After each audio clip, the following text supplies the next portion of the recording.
So, the late 16th century, Europe's power couple is having a bit of a tiff. On one side, you have Philip II of Spain, the most powerful man in the world, a devout Catholic who saw Protestantism as a bug that needed squashing. On the other, Elizabeth I of England, Protestant, sharp, and perfectly happy to let her state-sanctioned pirates raid Spanish treasure ships. We're talking about men like Sir Francis Drake, who Philip not so affectionately called El Drake, or the Dragon. For years, Philip tried everything from assassination plots to sternly worded letters. Elizabeth, meanwhile, was also poking the Spanish bear by helping Dutch rebels fight for independence from Spain. It was all getting very messy, very personal. After Mary, Queen of Scots, was executed in 1587, Philip finally had his excuse. This wasn't just politics anymore. This was a holy crusade, a divinely ordained mission to put a Catholic on the English throne and stop Drake from stealing all his silver. He decided to build a fleet so enormous, so overwhelmingly powerful, that England would just curl up and surrender. He called it the Grande y Felicissima Armada, the great and most fortunate navy, a name that just drips with confidence. And, as we know, overconfidence is never, ever a bad sign in history. Building the Armada was a logistical masterpiece of poor planning. Philip assembled around 130 ships, a mix of dedicated warships and converted merchant vessels. These were mostly massive galleons, floating fortresses designed for the calm waters of the Mediterranean. Their whole strategy was to get close, fire one big broadside, and then grapple and board the enemy ship with thousands of heavily armed soldiers. Simple, effective, and completely useless in the English Channel. To supply this floating city of 30,000 men, they needed food and water. Lots of it. Unfortunately, the seasoned wood needed for high-quality barrels was in short supply, partly because Sir Francis Drake had recently raided Cadiz and burned a good chunk of it. So they used freshly cut, unseasoned wood. This meant the barrels leaked, turning the water foul and the food rotten before the fleet even left port. Imagine being a soldier, getting on this magnificent ship for a holy war, and your first meal is basically a biscuit that's gone sentient.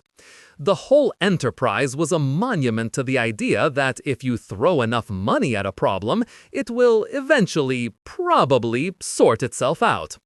Every grand venture needs a grand leader. Philip's first choice was Álvaro de Bazan, the Marquis of Santa Cruz, an incredibly experienced, highly respected naval commander, the perfect man for the job. And then he died. So Philip needed a replacement. He chose Don Alonso Pérez de Guzmán, the Duke of Medina Sidonia. The Duke was one of Spain's wealthiest nobles. He was an excellent administrator. He was a good Catholic. The one thing he was not was a sailor. In fact, he got terribly seasick and had literally zero naval combat experience. When he got the job offer, he wrote a letter to the king politely explaining, "I have no experience of the sea or of war. I have no health for the sea." He basically said, "Your Majesty, with all due respect, I am the worst possible person for this job." Philip II, a man famous for his micromanagement and divine certainty, wrote back and told him to suck it up. So, the most powerful naval fleet ever assembled was put under the command of a man who probably spent the first week just trying not to throw up. The English response was, let's say, less organized, but more practical. Their fleet was a hodgepodge of royal warships and private vessels, commanded by a council of men like Lord Howard of Effingham, Sir Francis Drake, and Martin Frobisher. These were not gentlemen playing at war. They were sea dogs who'd spent their lives fighting storms and the Spanish. Their ships were different too, smaller, faster and more weatherly, meaning they handled better in rough seas. They were essentially floating gun platforms. While the Spanish relied on a few heavy, short-range cannons, the English had packed their ships with new, long-range culverins. The English plan was simple: stay upwind, stay out of grappling range, and slowly, methodically smash the Spanish to pieces from a distance. They knew they couldn't win a boarding fight. An English ship had maybe 200 sailors. A Spanish galleon had that plus 300 soldiers waiting to jump over.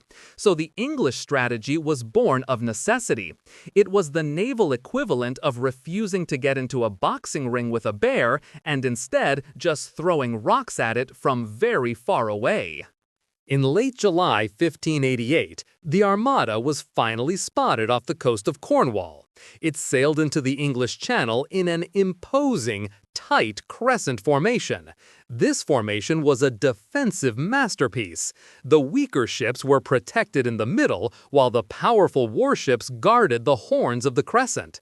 It looked terrifying. The problem is, a defensive masterpiece is also a strategic prison. They couldn't break formation to chase the faster English ships without exposing their vulnerable transports. So for a week, a bizarre slow-motion chase ensued up the channel. The English would dart in, fire a few volleys that mostly bounced off the thick oak hulls of the Spanish galleons, and then retreat. The Spanish would fire back with their heavy cannons, but their gun carriages were terrible for reloading quickly in battle, and their shots mostly sailed over the smaller English ships. It was frustrating for everyone. The English weren't doing much damage, and the Spanish couldn't land a decisive blow. The Armada was like an enormous, angry hedgehog, and the English were a pack of annoying dogs nipping at its spines. The Armada's grand plan hinged on meeting up with the Duke of Parma's elite army stationed in the Spanish Netherlands. Medina Sidonia dropped anchor near Calais to wait for Parma's troops to be ferried across in barges. But Parma wasn't ready. His troops were miles inland, and the Dutch rebels had blockaded the ports with their own shallow-draft ships. The Armada was a sitting duck. The English leadership knew this was their chance. On the night of August 7th, they unleashed their secret weapon: hell burners. They took 8 of their own ships, packed them with anything that would burn, pitch, tar, gunpowder, and set them on fire, sending them drifting towards the anchored Spanish fleet. From a purely military perspective, the fire ships were a failure. They didn't actually set any Spanish ships on fire. But from a psychological perspective, they were a spectacular success. The Spanish sailors, remembering tales of explosive-packed fire ships used against them in the Netherlands, panicked. In the darkness and confusion, Spanish captains gave the order to cut their anchor cables to escape the flames. This was the single greatest mistake of the entire campaign. An anchored fleet is a fortress. An unanchored fleet is just a bunch of boats. The morning after the fire ship panic, the Armada was in total disarray. They were scattered, they had no anchors to reform a defensive position, and a strong southwesterly wind was pushing them towards the dangerous shoals off the Dutch coast. The English fleet, now at full strength, saw its opportunity and attacked with everything it had. This was the Battle of Gravelines. It wasn't a battle of elegant maneuvers, it was a brutal, close-range brawl. The English ships, with their superior gunnery and faster reload times, sailed as close as they dared and unleashed hell. They were firing 4 or 5 times for every one shot the Spanish could manage. Spanish galleons were pounded for hours. Masts were shattered, rigging was torn apart, and hulls were riddled with holes. Yet, remarkably, only a handful of Spanish ships were actually sunk by gunfire. Their oak hulls were just that tough. But thousands of Spanish soldiers and sailors were killed or wounded. The ships were battered, demoralized, and most importantly, being systematically pushed towards a coastline with no deep-water ports. Their invasion was over. Now it was about survival. Just as it seemed the Armada would be forced onto the sandbanks and completely annihilated, the wind changed. A classic Deus ex machina moment. The wind shifted, allowing the battered fleet to escape destruction by sailing north into the North Sea. For the Spanish, it was a moment of divine intervention. For the English, it was a supreme annoyance. They were low on ammunition and couldn't continue the chase. But Medina Sidonia's relief was short-lived. There was no way back through the English Channel. The only route home was the long one, north around Scotland and then south past the west coast of Ireland. This was a terrifying prospect. They had no accurate charts for these waters, their ships were heavily damaged, and they were desperately low on food and water. They were sailing into the unknown, into the notoriously violent North Atlantic, at the worst possible time of year. The English, watching them go, were content. They knew the job wasn't finished, but they also knew they didn't need to finish it. The weather would do it for them. Queen Elizabeth's government later called it the Protestant wind, which is just fantastic marketing. The journey home was a far greater horror than any battle. The ships that hadn't been packed with rotting food were now running out of it completely. Men were reduced to eating ropes and leather. Water was rationed to a few ounces a day. Typhus and dysentery swept through the overcrowded, unsanitary ships. And then came the storms. A series of unusually violent gales swept in from the Atlantic in September, a month now known as a Little Ice Age anomaly. Damaged ships with no anchors were helpless. They were smashed to pieces against the cliffs of Scotland and Ireland. On one stretch of the Irish coast, nearly 30 ships were wrecked. Survivors who made it to shore in Catholic Ireland hoped for safety. Instead, they were often killed by English garrisons or local Irish clans for their valuables. One wreck, the Galleass La Girona, went down carrying the treasure and survivors from 2 other wrecked ships. Over 1,300 men died on that one vessel alone. It was a slow, agonizing, freezing demise for an army that had set out to conquer a kingdom. By the time the remnants of the Armada limped back to Spain in the autumn, the scale of the disaster was clear.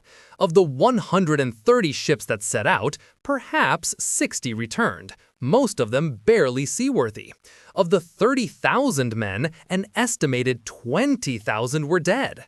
Crucially, fewer than 5,000 died in combat. The rest were taken by disease, starvation, and the sea. It was one of the most catastrophic military failures in history. So, how did Philip II react?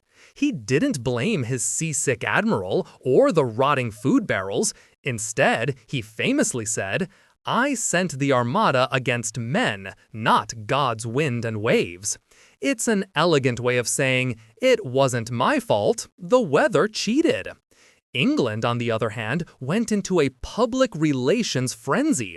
Elizabeth gave a rousing speech to her troops, after the danger had passed, of course, and they celebrated the victory as proof of God's favor for the Protestant cause.